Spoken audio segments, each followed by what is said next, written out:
Hi, Panna. Hello. I can't believe your surgery was literally 15th of December 2020. Yeah, So that's well over 2 years. it is. It's nice to still be talking to each other, seeing the final results, what it Yeah, looks like. yeah. It feels like it happened yesterday, but then again, you think about it, and it has been such a long journey. So much has happened. But it's good that we've still kept in contact, and that support is still constantly coming. Is still coming. Yeah. If I still have any questions, or if just wanting to share any progress or anything like that, everyone is still available. When did you stop losing the weight and start maintaining? I started maintaining November of last year, so a few months now. That's brilliant. Yeah. So it's well over 6 months. Yeah. Why did you decide to have a gastric sleeve surgery? Obviously, I understand I'm a bit younger, and I actually had a lot of criticisms for, having such a big surgery so young. But I always said, why wait to be happy? Why wait so much longer to be happy when I could do it now?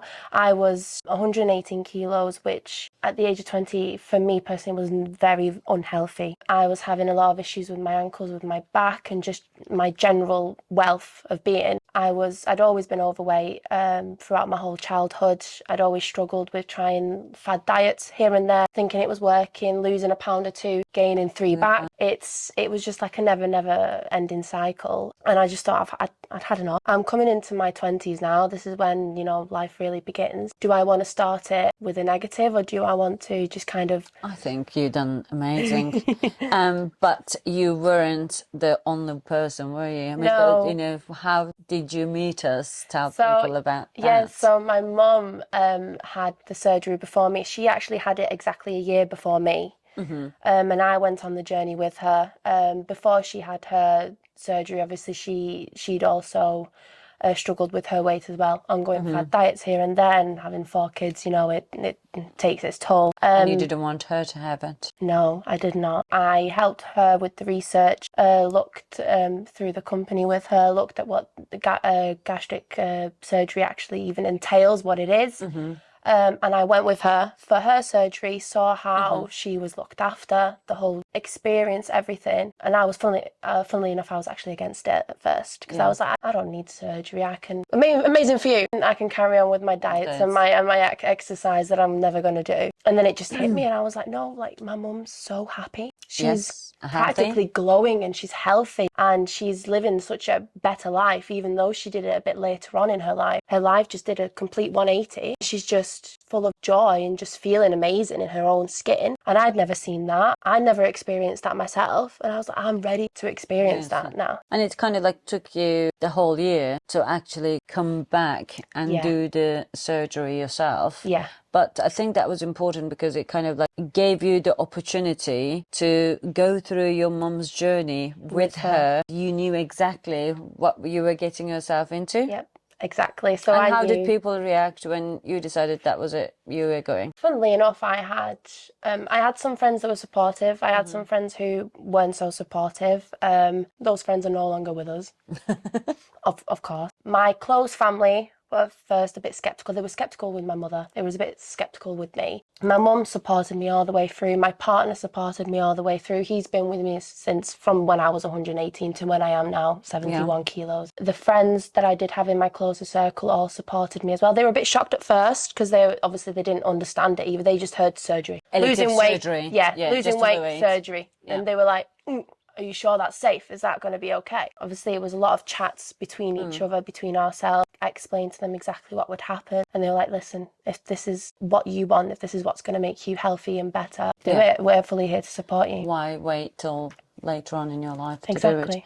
No, it's just absolutely amazing. It's like she says the 47 kilos, it's nothing. It's 7.5 stone. No, of course, yeah. It's weird to even... I did that.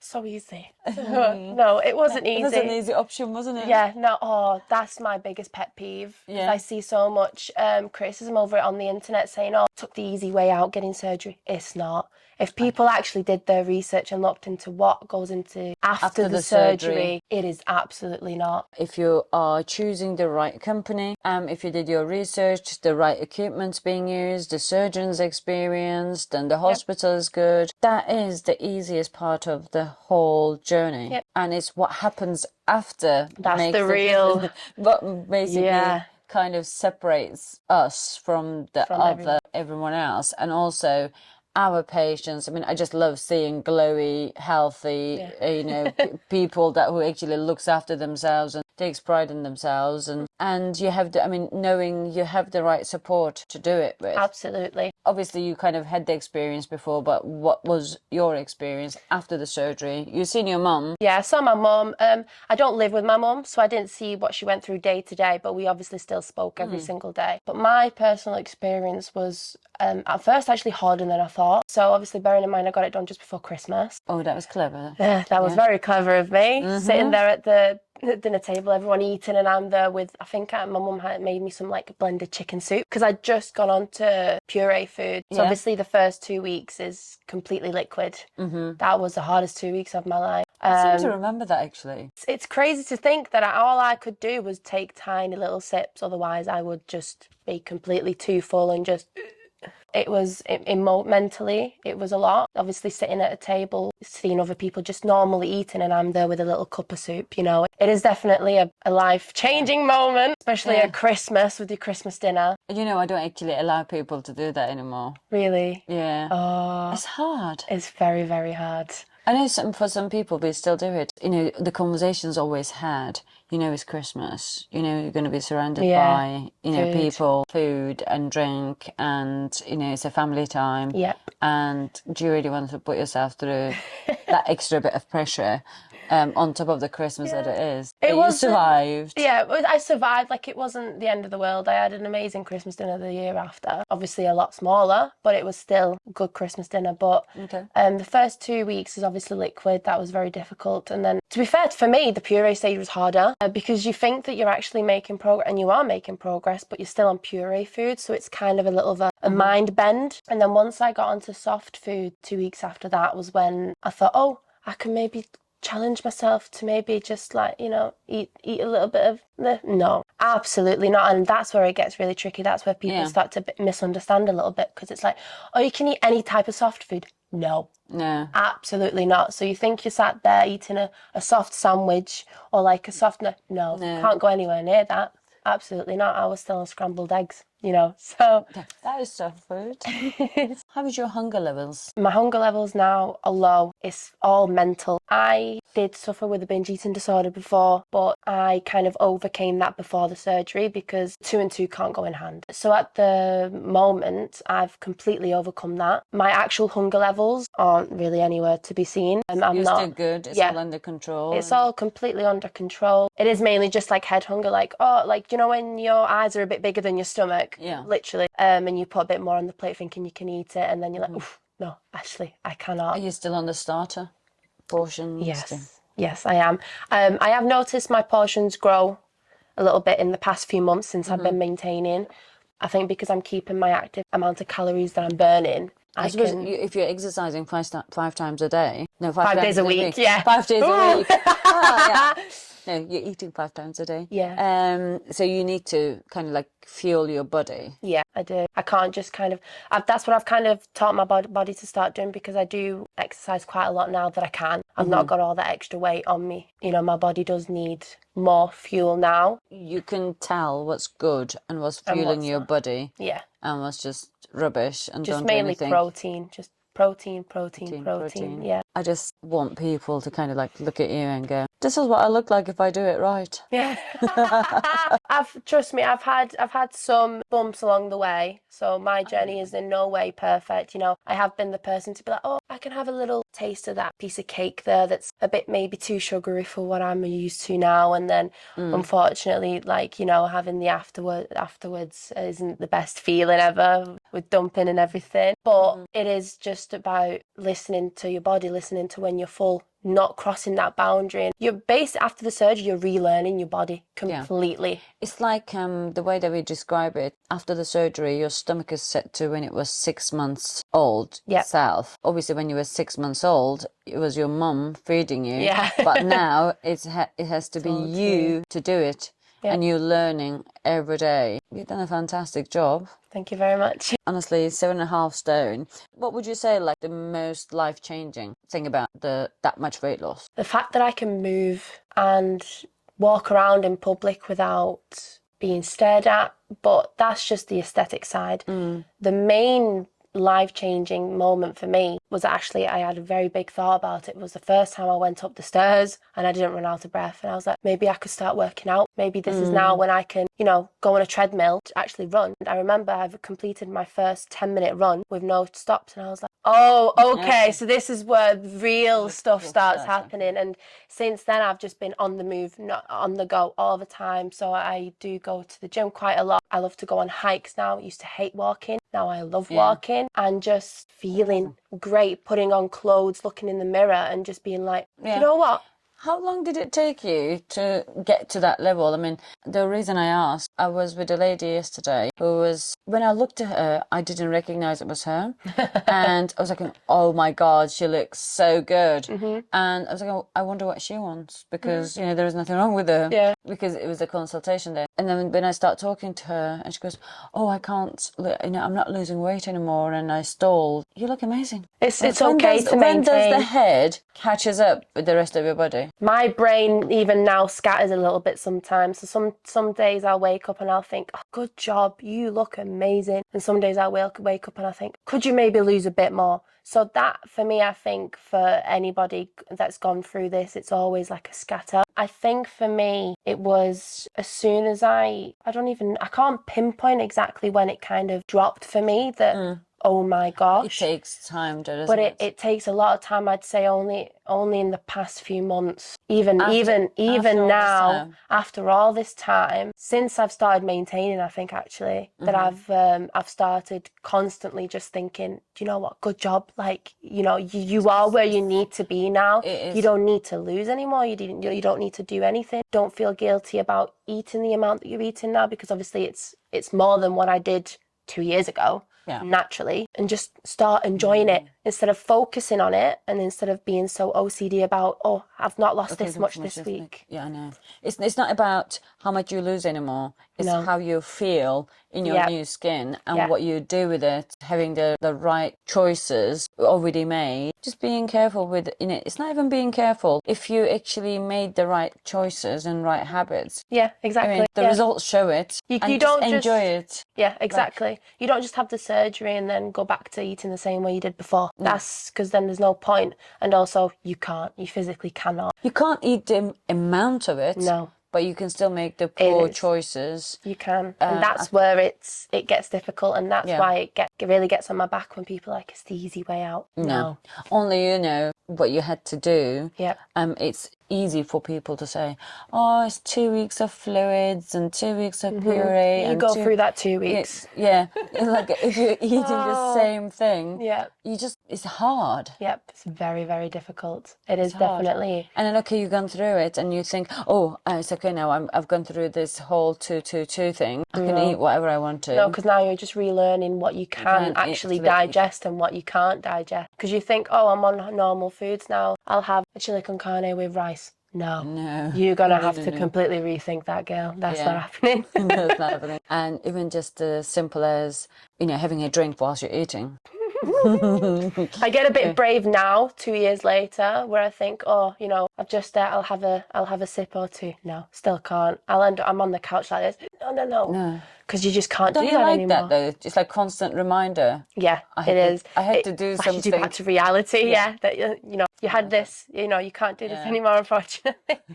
You had this, and that was the reason why. And you know, back to reality. Let's make sure. Even with soft drinks, I'm good with now. Fizzy drinks. Now, 2 years later down the line, I can sip on fizzy drinks now. But even that, I have to. It's very, very limited. Only if like I'm out and about and it's the only thing I have or whatever. Even then, it's the smallest. But even then, I'm like, no, do you know what? It's not worth it. The feeling's just not worth it. Was there a big moment of taste bud change? Yeah, no, do you know, I was just about to see from it for me personally, no. But yeah, the only thing that changed with my taste buds is mushrooms. No? I really like mushrooms now.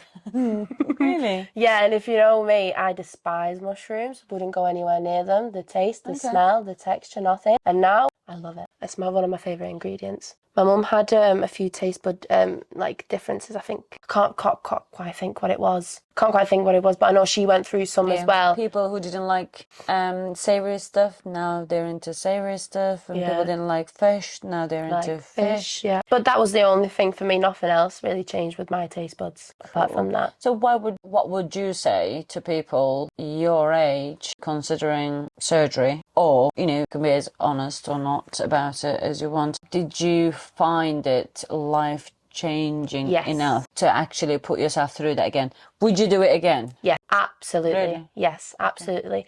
If anyone that's was now in any of a similar situation as what I was 2 years ago is considering it, I will hold their hand and support them through it. And I would tell them, with this company specifically, because my experience was absolutely amazing. My short answer is yes. What was the difference with the Health Store Turkey? Do you think that you would say that? And obviously it's yours. What if yours wasn't a good experience and Mum's was? It's obviously How do you know? Everyone's different, so I couldn't have known that my experience was going to be as good as it was. We did research together. I also did research on myself as well. My main research came from a lot of other people's stories as well, and actual honest reviews on their experience, because for me personally, that's what I was the most nervous about, of what was going to happen when I get what the actual surgery is. So I actually spent a lot of time on YouTube watching the surgery itself. A lot of those surgeries were, I think, uploaded by yourselves as well. I found myself becoming more interested as opposed to nervous, and that's when I kind of knew that I was ready for the surgery, to actually come and do it. So that's why my mum had it, and then within that year before I had my surgery, it was a lot of going from being nervous and scared, because you can't go into the surgery nervous or scared. You absolutely cannot. First of all, you need to be ready for after the surgery, and you need to be able to cope with it, take directions, and learn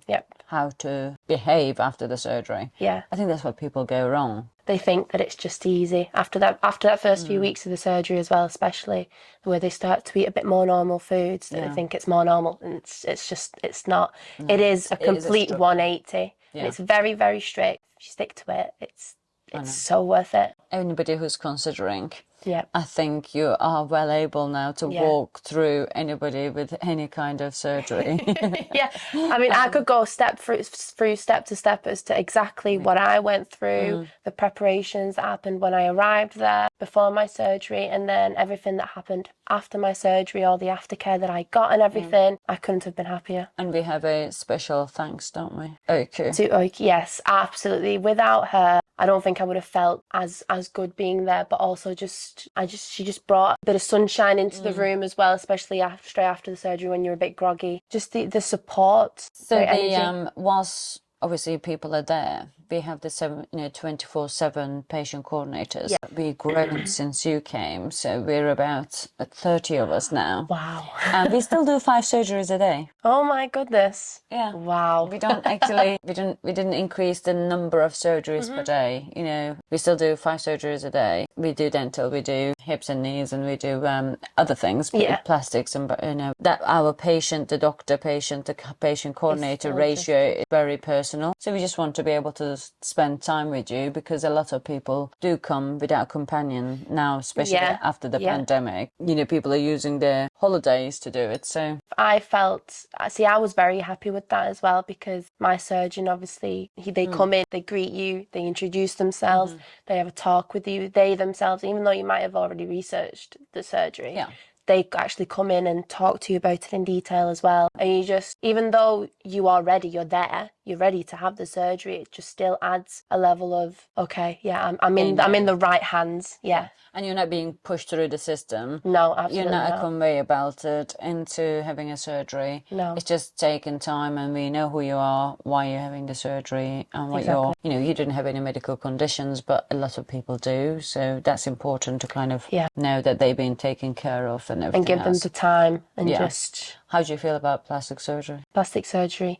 I've not had any plastic surgery yet, but I am looking to have some in the next few years, maybe. I'm not sure when yet. But it is definitely something that I'm going to be considering, just because I do have some loose skin from losing that weight. The reason I brought it up, because if you didn't tell me, I wouldn't know. Yeah. Yeah. I'm not wearing a crop top, that's why. You can't, I suppose, go from being 118 kilograms to 71 without some loose skin. With some loose skin. But it's just amazing how you can't tell anywhere that you actually had a surgery. I think you're doing everything by the book. How much water are you drinking a day? I drink about 3 to 4 litres of water a day. Wow. Because I move around that, I'm always thirsty. I'm constantly thirsty. So I do drink quite a lot of water. I have a lot of like protein shakes and stuff, that kind of thing as well. So you get the protein in? Yes, I do. I'm full. Cupboards full of protein shakes and clear whey and exercise 5 times a week. Yes. You wonder why she looks perfect. No, far from perfect. But thank you very much. I'm going to start exercising, I think. Yeah. I'm just working on building up the muscle now. Yeah. So if I was to stand here in my bikini, you would be able to see that I do have some loose skin under my arms, on my stomach mainly, the top area of my stomach and my breasts. But other than that, I knew that. That's the thing you've got, because of the research that I did. That was the reason I was asking, because somebody, for someone who is your age, needs to be aware that there is downsides to it. There will be some consequences, which is obviously the loose skin. I wouldn't exactly call it consequences, just not the best thing afterwards, but that shouldn't put you off. It really shouldn't put you off, because it's not the end of the world. It really isn't. And if you do everything right, the reason I said it is because you minimized it so well. Yeah. Because of your protein, because of your water, because of your exercise. Definitely. And I think that's what the surgeon wanted you to do straight after surgery. It was like a big exercise. And, the surgeon, the dietitian, and OQ would be saying the same thing over and over. Diet. You have to watch what you're eating. You have to